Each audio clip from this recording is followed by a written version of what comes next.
Hi there, my name is Josh Hernandez. I'm a second year, fourth semester student at Mohawk College, currently enrolled in the Health, Wellness, and Fitness program. So today I'm going to be doing a video reflection based on the video The Power of Body Language by the History Channel.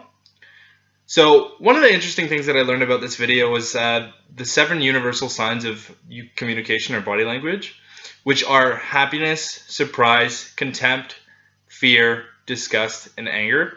And I found this really interesting because I feel like a lot of people may say that or may refer to their emotions as being hard to interpret. But this just kind of goes to show you or outlines the fact that these 7 are seen across the board by any race or any person, regardless of what they look like.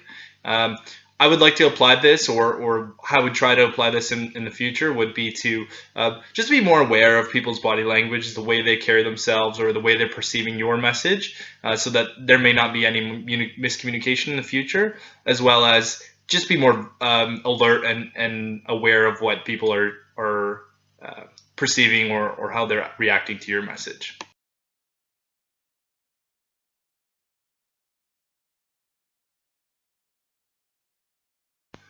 I think for personal training, putting the personal in personal training is super important, and I think the industry is moving away from that, personal trainers in general, and towards health and wellness coaches, just because they're finding that, or they're realizing that health is not just one dimension, or it's just not one, it's not linear. Your health and your wellness is part of the way that you behave, the way that you act, the way that you carry yourself. It'll determine your workout schedule, your efficacy, how hard you're going to work in the gym, how much you're going to change your diet, and how willing you are to sacrifice time with your social circle or your friends or your family, right? So I think as a whole, the industry is moving away from just one type of trainer or one type of individual, and trying to encompass health as a general statement or a term, and I think that that's super important because you're learning how to be more empathetic with people if you're being a wholehearted you're taking a wholehearted approach to it, as just, okay, you're not training enough and you need to work harder because we're not seeing results. I feel a lot of people are being really, or might even be, intimidated by the word personal trainer, just because it is associated with a negative stigma around pushing and forcing the individual to give up all their enjoyment or things that they like in their life, and sacrifices in order to have a healthy and wholehearted lifestyle, which is not the case.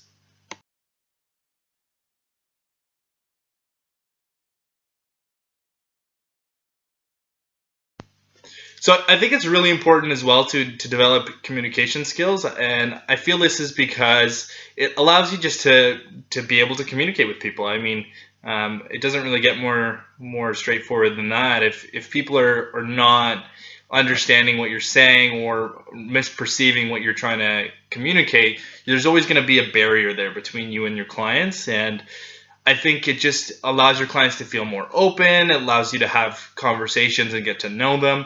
It also just makes you more of a professional. I mean, if you don't have good communication skills, or you can't develop or improve your communication skills on a day-to-day basis, you can't really grow and evolve with the trends if you don't know how to maybe communicate or stay relevant. And communication is important because it involves things like active listening, which means that you're not talking when the other person is. You're just taking in all the information and then regurgitating it or repeating it to show that you're listening.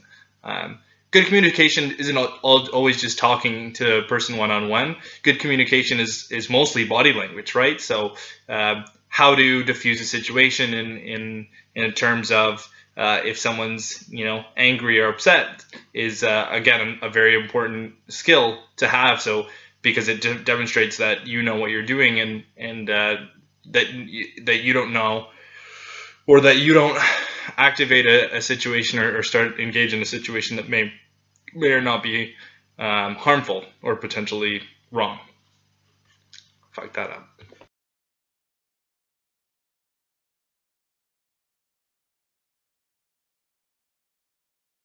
And just building on that, I mean, for me, improving my communication skills is essential. I mean, I would personally would like to be more attentive and more aware of just how people are trying to communicate or convey a message with me. I find I tend to ramble a lot, and sometimes it feels like, you know, my message is maybe more important than theirs, or my opinion is super important, and I'm not really engaged or listening to the conversation. So I want to be able to learn how to step back from a conversation, just like take in everything that's going on or that's being said, listen and think about it before I make a response or I make a rebuttal or an argument.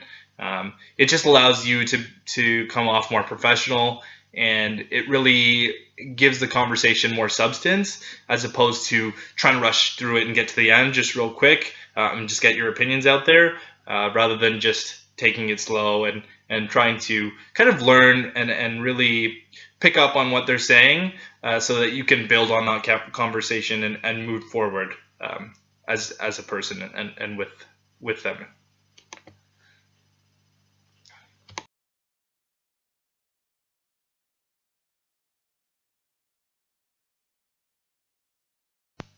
Thanks again for stopping in and watching this video. I really appreciate it. I hope you learned from my perspective or took away something from this video in terms of my views and my opinion on body language and effective communication skills.